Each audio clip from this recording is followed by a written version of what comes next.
பெற்றோர்கள் செய்யக்கூடிய பாவம் யார வந்து சேரும்? மூத்த பிள்ளையவா இல்ல இளைய பிள்ளையவா?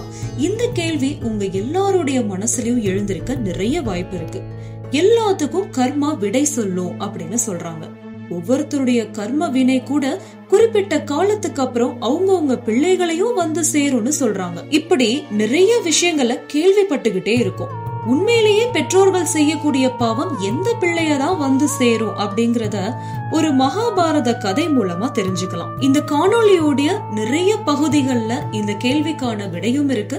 அதனால கதைய தொடர்ந்து பாருங்க. வாங்க காணொளிக்குள்ள போகலாம். செவியில் கவியோசை கலந்திட என் அன்பான வணக்கத்துடன் இது ஏவியனின் கதை போமா.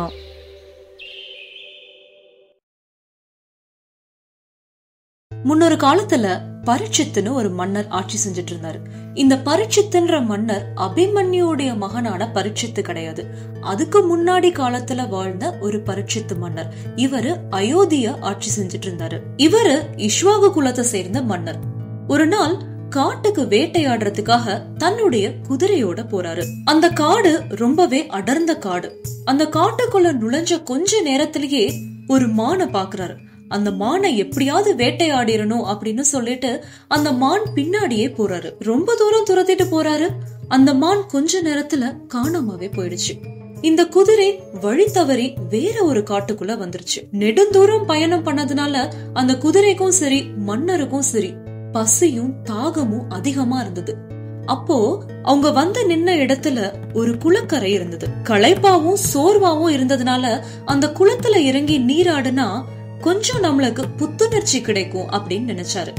உடனே பரீட்சித்து மன்னர் அந்த குளத்துக்குள்ள போறாரு, நீராடுறாரு. நீராடி முடிச்சிட்டு வெளியில வர்றதுக்குள்ள அந்த குளத்துல முங்கி எந்திரிக்கிறாரு.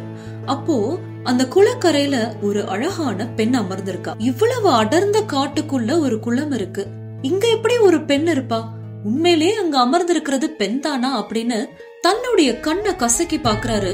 கண்ணை நல்லா விழிச்சு பாக்குறப்போ அந்த பெண்ணை காணோம். என்னடா அது, நான் என் கண்ணு முன்னாடி பார்த்த இந்த பெண் கண்ணை கசக்கிட்டு பார்த்ததுக்கு அப்புறம் ஆளை காணோமே அப்படின்னு யோசிச்சுட்டே குளத்துல இருந்து வெளியில வராரு. கொஞ்ச நேரத்திலேயே ஒரு பெண் பாட்டு பாடுற சத்தம் கேட்டது. அப்பதான் அவர் யோசிக்கிறாரு, இங்க மனிதருடைய கால் தடம் எங்கேயுமே இல்ல. நான் பார்த்த பெண் மாயமா மறைஞ்சு போன மாதிரி இருந்தா. இப்போ பாடல் சத்தம் வேற கேக்குது. இந்த சத்தம் எங்க இருந்து வருது அப்படின்னு சொல்லி அந்த திசையை நோக்கி நடந்து போறாரு. கொஞ்ச தூரம் நடந்து போகவும் அங்க ஒரு நந்தவனம் வருது. அங்க பூக்களை பறிச்சுக்கிட்டே ஒரு அழகான பெண் பாட்டு பாடிட்டு இருக்கா. உடனே பரீட்சித்து மகாராஜா அந்த பெண் கிட்ட போறாரு. அவ பாக்குறதுக்கு அவ்வளவு அழகா இருக்கா.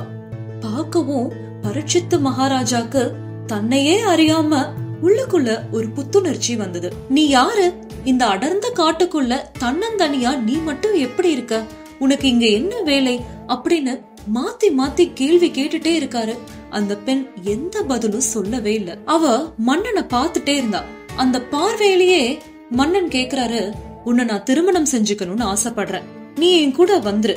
நான் இந்த நாட்டையே ஆட்சி செஞ்சுட்டு இருக்கேன். நீ இந்த நாட்டினுடைய மகாராணியா இருக்கலாம் அப்படின்னு பேசுறாரு. இவ்வளவு நேரம் அமைதியா இருந்த அந்த பெண் சொல்றா, சரி நான் உங்களை திருமணம் செஞ்சுக்க ஒத்துக்கிறேன். ஆனா அதுக்கு முன்னாடி நீங்க எனக்கு ஒரு உறுதிமொழி செஞ்சு கொடுக்கணும் அப்படின்னு கேக்குறான். இந்த பரீட்சித்து மன்னன் அவ மேல ஒரு மோகத்துல இருந்ததுனால, நீ என்னனாலும் கேளு, உனக்காக நான் என்னனாலும் செய்வேன் அப்படின்னு கேட்க அந்த பெண் சொல்றா, உங்களை நான் திருமணம் செஞ்சுக்கிட்டதுக்கு அப்புறமா நான் தண்ணீரை பார்க்கவே கூடாது. ஒருவேளை நான் தண்ணீரை பார்த்தேன்னா அதுக்கப்புறம் நான் உங்களுடைய மனைவியா இருக்கவே முடியாது அப்படின்னு சொன்னான். பரீட்சித்து மன்னன் எப்படி அதுக்கு சம்மதம் தெரிவிக்காம இருப்பாரு? அப்படியே ஆகட்டும் அப்படின்னு சொல்லிட்டாரு. அந்த இடத்திலேயே அந்த பெண்ணை திருமணம் செஞ்சுக்கிட்டாரு. அவளை சந்தோஷமா அயோத்திக்கும் கூட்டிட்டு போறாரு. அவதான் நிபந்தனை வச்சிருக்கா இல்லையா, தண்ணீரையே பார்க்க கூடாது அப்படின்னு. அதனால ஒரு தனிமையான இடத்துல தண்ணீர் அவ கண்ல படாத அளவுக்கு ஒரு இடத்துல ரொம்ப சந்தோஷமா வாழ ஆரம்பிச்சாரு. மன்னருடைய இந்த செயல்னால மக்கள் எல்லாரும் பாதிக்கப்பட்டாங்க.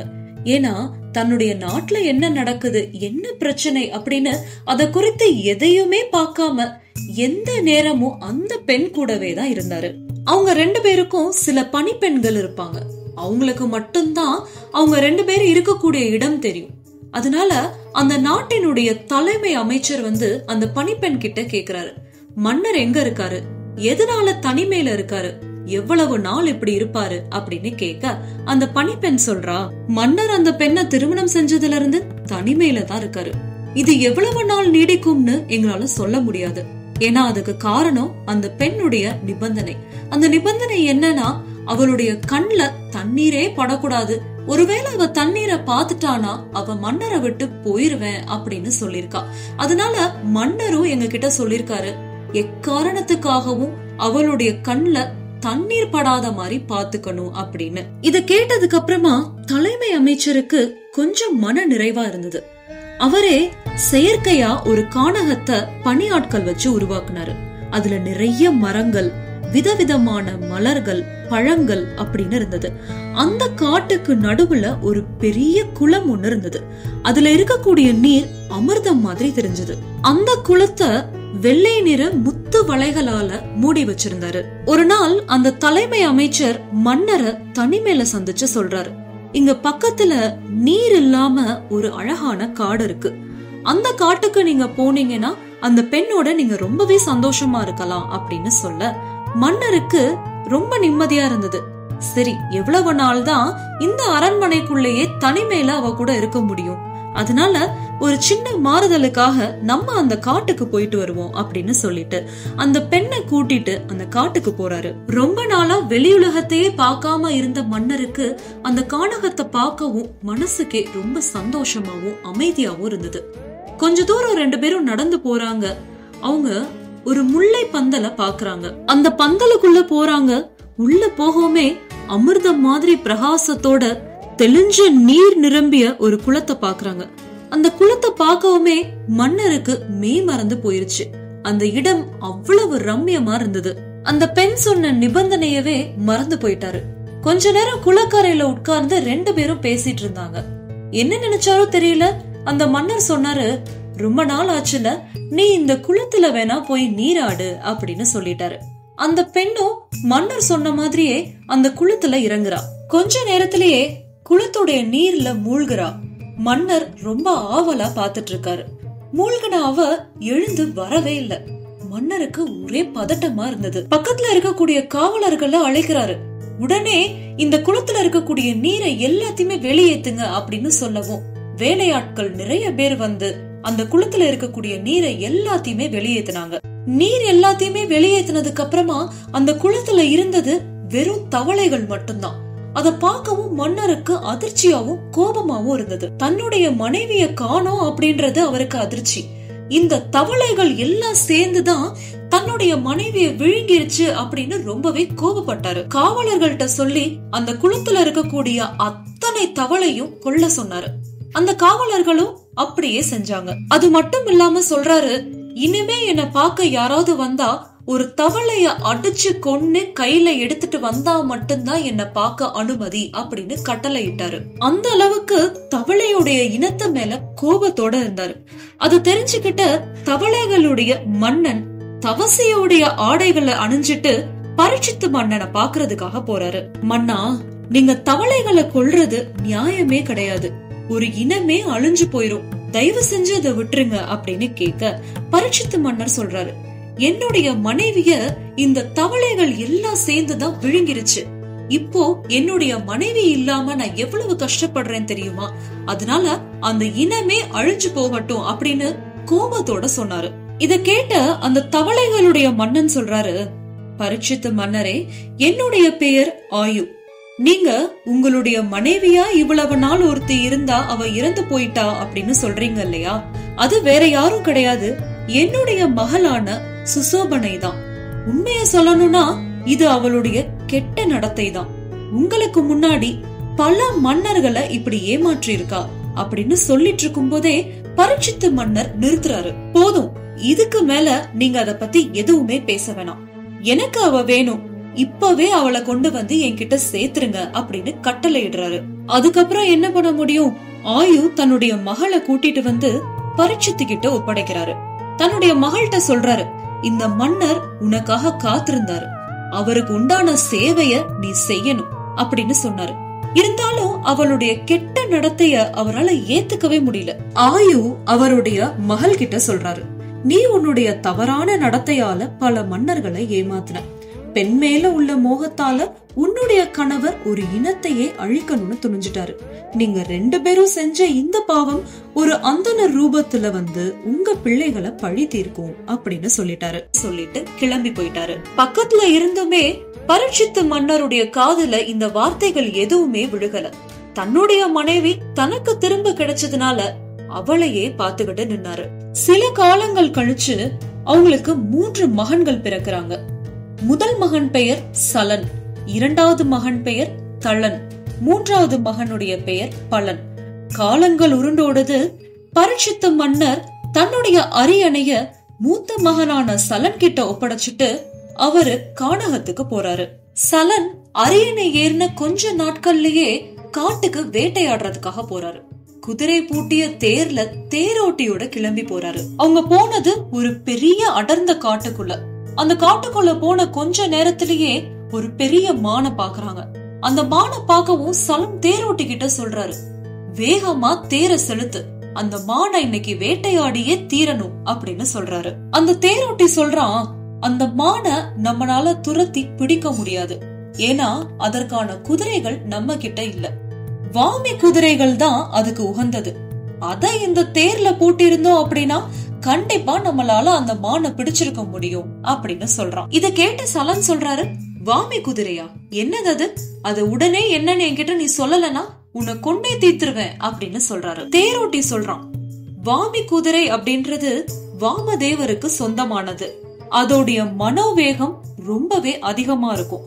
அந்த குதிரை நம்ம கிட்ட இருந்தது அப்படின்னா கண்டிப்பா இந்த மானை சுலபமா பிடிக்கலாம் அப்படின்னு சொல்றான். இத கேட்ட சலன் தேரோட்டி கிட்ட, இப்பவே நீ வாமதேவருடைய ஆசிரமத்துக்கு போயே ஆகணும் அப்படின்னு சொல்ல, அந்த தேரோட்டியும் தேரை எடுத்துட்டு வாமதேவருடைய ஆசிரமத்தை நோக்கி போறான். வாமதேவரை சந்திச்ச சலன் உடனே கேக்குறாரு, எனக்கு உங்களுடைய வாமி குதிரைகள் வேணும். நான் வேட்டையாடுறதுக்காக போனேன், ஒரு மானை வேட்டையாட முடியல. அப்போதான் இந்த தேரோட்டி உங்ககிட்ட இருக்கக்கூடிய வாமி குதிரை ரொம்பவே மனோவேகம் உடையதுன்னு சொல்றான். அந்த குதிரைகளை இப்போவே நீங்க எனக்கு கொடுங்க அப்படின்னு கேட்க, வாமதேவர் சொல்றாரு, நீ உன்னுடைய தேவைக்காக இந்த குதிரை ஜோடிய கேக்குற, நானும் உனக்கு குடுக்கறேன். ஆனா அந்த தேவை முடிஞ்சதுக்கு அப்புறமா நீ என்கிட்ட கண்டிப்பா கொண்டு வந்து குடுத்துடணும் அப்படின்னு சொல்லி குதிரைகளை கொடுத்து அனுப்பி வைக்கிறாரு. வாமி குதிரைகளை வாங்கின சலன் கொஞ்ச நேரத்திலேயே தன்னுடைய தேர்ல பூட்டிட்டு தேரோட்டியோட கிளம்பி போறாரு. கொஞ்ச தூரம் போனதுக்கு அப்புறமா தேரோட்டி கிட்ட சொல்றாரு, இந்த குதிரைகள் ரத்தினங்களை பதிச்சு வச்சு என்னுடைய அரண்மனையில நிக்கக்கூடிய வல்லமைய பெற்றிருக்கு. இந்த குதிரைகள் வாமதேவருடைய ஆசிரமத்துக்கு எதுக்கு இருக்கணும் அப்படின்னு சொல்லிட்டு அந்த கானகத்துக்கு போய் மான வேட்டையாடிட்டு தன்னுடைய நாட்டுக்கு திரும்ப போறாரு. அந்த வாமி குதிரைகளை ரொம்ப பத்திரமா அரண்மனையில நிறுத்தி வைக்கிறாரு. கிட்டத்தட்ட 1 மாத காலம் ஆயிருச்சு. வாமி குதிரைய சலன் வாமதேவருக்கு திரும்ப கொடுக்கவே இல்ல. அத தெரிஞ்சுக்கிட்ட வாமதேவர் முதல்ல தன்னுடைய சீடனான ஆத்ரேயாவை அனுப்பி அந்த வாமி குதிரைகளை வாங்கிட்டு வர சொல்றாரு. அந்த சீடனும் சலனை போய் சந்திக்கிறான், வாமி குதிரைகளை கேக்குறான். அப்போ சலன் சொல்றாரு, இந்த குதிரைகள் ரத்தினங்களை பதிக்க வச்சு என்னுடைய அரண்மனையில ரொம்ப சந்தோஷமா மரியாதையான இடத்துல இருக்கு. இப்படிப்பட்ட குதிரைகள் இந்த வாமதேவருடைய ஆசிரமத்துக்கு எதுக்கு தேவையில்லாம? அவர் ஒரு அந்தனர், அவருக்கு குதிரைகள் தேவையே கிடையாது, என்கிட்ட அது பத்திரமா இருக்கும் அப்படின்னு நீ போய் உன்னுடைய குருட்ட சொல்லு அப்படின்னு சொல்லி அனுப்பி வச்சாரு. அந்த சீடனும் சலன் சொன்னத அப்படியே போய் வாமதேவர் கிட்ட சொல்றான். வாமதேவருக்கு ரொம்பவே கோபம் வந்துருச்சு. உடனே சலனுடைய அரண்மனைக்கு போய் கேக்குறாரு, என்னுடைய குதிரைய நீ ஒரு காரியத்தை முடிக்கணும் கேட்டு வாங்கின, உன்னை நம்பி நான் கொடுத்தேன். குறிப்பிட்ட காலம்க்கு அப்புறம் நீ அந்த குதிரைய திரும்ப குடுக்கல. இப்போ நான் அதை கேட்டு வந்திருக்கேன், நீ எனக்கு அந்த குதிரைய குடுப்பியா மாட்டியா அப்படின்னு கேக்குறாரு. வாமதேவரே, இந்த குதிரைகளை வச்சு நீங்க என்ன பண்ண போறீங்க? உங்களுக்கு அந்த குதிரை தேவையே கிடையாது, அதனால அது என்கிட்டே இருக்கட்டும் அப்படின்னு சொல்ல வாமதேவருக்கு கோபம் வந்துருச்சு. அந்தனருக்கு ஒரு வாக்கு கொடுத்துட்டு அத நீ மீறினா உனக்கு மரணமே ஏற்படும், ஜாக்கிரதையா இருந்துக்கோ அப்படின்னு சொல்றாரு. இத கேட்ட சலன் சொல்றாரு, குதிரைகளை கண்டிப்பா உனக்கு கொடுக்க முடியாது, இது ரொம்பவே பயிற்றுவிக்கப்பட்ட நல்ல குதிரைகளா இருக்கு, இத வச்சு நீ என்ன செய்ய போற? உனக்கு வேணும்னா கழுதைகளோ இல்ல வேறு குதிரையோ தரேன், உன்னை சுமக்கிறதுக்கு தானே. ஆனா இந்த குதிரைகள் இருந்தா எனக்கு நிறைய லாபம் இருக்கும். அதனால வாமி குதிரை இனிமேல் உனக்கு சொந்தம் கிடையாது அப்படின்னு கட்டளையா சொல்லிட்டாரு. இத கேட்ட வாமதேவருக்கு கோபம் வந்துருச்சு. நான் ஒரு அந்தணன், நீ என்ன ஏமாத்திட்ட, அதற்கான பாவத்தை நீ அனுபவிச்சே தீரணும். பயங்கரமான முகம் கொண்ட பலம் வாய்ந்த 4 கடும் ராட்சசர்கள் உன்னை கூர்மையான ஈட்டியால கொல்லுவாங்க, உன்னுடைய உடல்ல 4 துண்டுகளா வெட்டி போட்டுருவாங்க அப்படின்னு சாபம் கொடுத்தார். சலம் சொல்றாரு, வாமதேவரே, எண்ணத்தாலையும் வார்த்தையாலையும் செயலாலையும் என்னுடைய உயிரை எடுக்க முடியும் அப்படின்னு ஒரு அந்தணனா நீ நினைச்சிட்டு இருக்க. ஆனா அது நடக்கவே நடக்காது. நான் இப்போ கட்டளை இட்டனா அதே பிரகாசமான ஈட்டிகளால உன்னையும் உன்னுடைய சீடர்களையும் இப்பவே என்னால அழிக்க முடியும் அப்படின்னு சொல்றாரு. இத கேட்ட வாமதேவருக்கு இன்னும் கோபம் அதிகமாயிருச்சு. உடனே சில மந்திரங்களை சொல்றாரு. சொன்ன அடுத்த நொடி அந்த இடத்துல 4 பயங்கர முகம் கொண்ட ராட்சசர்கள் கையில கூர்மையான ஈட்டியோட சலனை சுற்றி நின்னாங்க. வாமதேவர் சலனை கொல்லணும்னு கட்டளையிட அடுத்த நொடி அந்த பயங்கர முகம் கொண்ட ராட்சசர்கள் சலனை கொன்னாங்க. 4 துண்டுகளா வெட்டி வீசினாங்க. சலன் இறந்து போன கொஞ்ச நாள்லயே சலனுடைய சகோதரனான தளன் அரியணை ஏறினான். சில காலம் போகுது. அப்போ வாமதேவர் இந்த தளனை சந்திக்கிறதுக்காக போறாரு. என்னுடைய வாமி குதிரைய நீங்களாவது எனக்கு குடுத்துருங்க அப்படின்னு பணிவோட கேக்குறாரு. அத கேட்ட தளன் சொல்றான், வாமி குதிரையெல்லாம் உனக்கு கொடுக்க முடியாது, உன்னாலதான் என்னுடைய சகோதரன் இறந்து போயிட்டான். உனக்கு எவ்வளவு தைரியம் இருந்தா என்னுடைய அரண்மனைக்கு வந்து மறுபடியும் நீ வாமி குதிரைய கேப்ப அப்படின்னு சொல்லி தேரோட்டிய கூப்பிட்டு சொல்றான். நீ உடனே போய் நான் வச்சிருக்க கூடிய அம்புல ஏதாவது ஒரு அழகான அம்பை எடுத்து அதுல நஞ்சு பூசி எடுத்துட்டு வா. அத கண்டிப்பா இந்த வாமதேவர் மேல ஈட்டி வழியால அவரை தரையில விழுக வச்சிரும். அதுக்கப்புறமா நிறைய நாய்களை வச்சு இந்த வாமதேவரை கிழிச்சு குதற விட்டுருவோம் அப்படின்னு சொல்றான். இத கேட்டுட்டு இருந்த வாமதேவர் சொல்றாரு, என்னைய நீ அம்புகளால கிழிக்க போறியா? அதெல்லாம் நடக்கவே நடக்காது. உனக்கு சயனஜித் அப்படின்னு ஒரு மகன் இருக்கான் இல்லையா, அவனுக்கு 10 வயது இருக்கும். நீ அந்த அம்ப என்னைய நோக்கி ஏவுனேனா அந்த அம்பு நேரா உன்னுடைய பையனை போய் துளைக்கும், உன்னுடைய மகனை நீ இழப்ப அப்படின்னு சொல்றாரு. தலன் அதை எதையுமே பொருட்படுத்தவே இல்ல. தேரோட்டி அந்த சமயத்துல நஞ்சு தடவுன அம்பையும் கொண்டு வந்துட்டான். தலன் ஏவுன அம்பு அந்த புறத்துல இருக்கக்கூடிய தலனுடைய மகனுடைய மார்புல போய் பாஞ்சு அதே நேரத்துல உயிரையும் விட்டுட்டான். தன்னுடைய மகன் இறந்து போன செய்தி தலனுக்கு வரவும் கோபம் அதிகமாயிருச்சு. உன்னை குறி வச்சு தாக்குன அம்பு அந்த புறத்துல இருக்கக்கூடிய என்னுடைய மகனை நோக்கி போயிருச்சு, உன்னை நான் சும்மா விட மாட்டேன் அப்படின்னு சொல்லி தேரோட்டிட்ட சொல்லி இன்னும் ஒரு பெரிய கூர்மையான அம்ப நஞ்சு தடவி எடுத்துட்டு வர சொன்னான். சொன்ன மாதிரியே தேரோட்டி பயங்கரமான பெரிய அம்பு ஒண்ண நஞ்சு தடவி எடுத்துட்டு வந்தான். தலன் எப்படியாவது இந்த முறை வாமதேவரை கொன்னே தீரணும் அப்படின்னு குறி வைக்கிறான். ஆனா குறி வச்ச அடுத்த சமயம் செயலிழந்து போயிட்டான். வாமதேவரை தாக்க நினைச்ச தலனுக்கு இப்படி ஒரு நிலைமை ஏற்பட்டுருச்சு. குறி வச்சு அசைக்க கூட முடியல. கை கால்கள் எல்லாமே செயலிழந்து போயிருச்சு. குறி வச்சு எப்படி நின்னாரோ அதே நிலையில சிலை மாதிரி நிக்கிறாரு. தலனால பேச முடியல.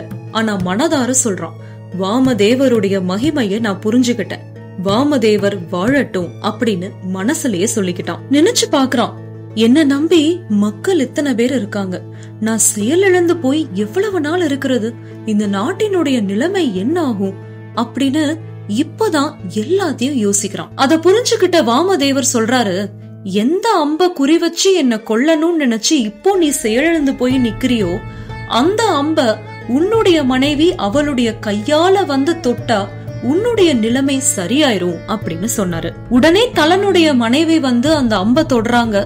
தலனுடைய நிலைமை சாதாரணமா ஆயிருச்சு. உடல் உறுப்புகள், கை கால்கள் எல்லாமே சாதாரணமா செயல்பட்டுச்சு. தலனுடைய மனைவி கிட்ட வாமதேவர் சொல்றாரு, நீ ரொம்ப புனிதமானவ, அதனாலதான் நீ அந்த அம்ப தொட்ட அடுத்த நொடி தலனுடைய நிலைமை சரியாயிருச்சு. அதனால நான் உனக்கு ஒரு வரம் கொடுக்கணும்னு ஆசைப்படுறேன். என்ன வரம் வேணும் கேளு அப்படின்னு சொல்றாரு. ஐயா, என்னுடைய கணவர் இந்த பாவத்திலிருந்து விடுபடணும், அதுதான் எனக்கு வேணுங்கிற வரம் அப்படின்னு கேட்க வாமதேவர் சொல்றாரு, நீ ரொம்பவே புனிதமானவ, அதனாலேயே உன்னுடைய கணவர் இந்த பாவத்திலிருந்து மீட்கப்பட்டுட்டாரு அப்படின்னு சொன்னாரு. இந்த வார்த்தைகளை கேட்ட தளன் அடுத்த நொடியே வாமதேவரை வணங்கி நின்னு அவருடைய வாமி குதிரைகளை மரியாதையோட அவர் கூடவே அனுப்பி வச்சான். பாத்தீங்களா, பரீட்சித்து மன்னன் ஒரு பெண் மேல இருந்த மோகத்தினால தவளை இனமே இருக்க கூடாது அப்படின்னு நினைச்சு நிறைய தவளைகளை கொன்னுகிட்டே இருந்தாரு. அவருடைய மனைவி தவறான நடத்தையால பல மன்னர்களை ஏமாத்தினான். இவங்க 2 பேரும் செஞ்ச பாவத்துக்கு தான் இவங்களுடைய மூத்த மகனான சலன் அனுபவிச்சான். அரியணை ஏறின கொஞ்ச நாள்லயே இறந்து போயிட்டான். அதுக்கப்புறமா சலனுடைய தம்பியான தலனும் அரியணை ஏறினான். ஆனா கவனிச்சு பாத்திருந்தீங்கன்னா தெரியும், இந்த தலனுக்கு பெரிய பாதிப்பு கிடையாது. ஆனா வாமதேவரை மரியாதை இல்லாம நடத்தினதுக்காக அவனுடைய மூத்த மகன் தான் இறந்து போயிட்டான். பெற்றவர்கள் செஞ்ச பாவம் மூத்த பிள்ளைகளை தான் வந்து சேரும். அதன்படி பரீட்சித்து மன்னன் செஞ்ச பாவம் சலனுக்கு வந்தது. தலன் செஞ்ச பாவம் அவருடைய மூத்த மகனுக்கு வந்தது. சலன் உயிரை விட்டான். தலன் செஞ்ச பாவத்துக்கு அவருடைய மூத்த மகன் உயிரை விட்டான். பரீட்சித்து மன்னனோ அவருடைய மனைவியும் செஞ்ச பாவங்கள் ஒவ்வொரு மகன்களுக்கா படிப்படியா குறைஞ்சு கடைசி மகனான பலனுக்கு அது பலனாதான் கிடைச்சது. இந்த கதை உங்க எல்லாருக்கும் பிடிச்சிருக்கும் நிச்சயமா நம்புறேன். இத்துடன் இந்த காணொளி இனிதே முடிவடைகிறது. மீண்டும் மற்றொரு காணொளியில் கதைப்போமா? நன்றி, வணக்கம்.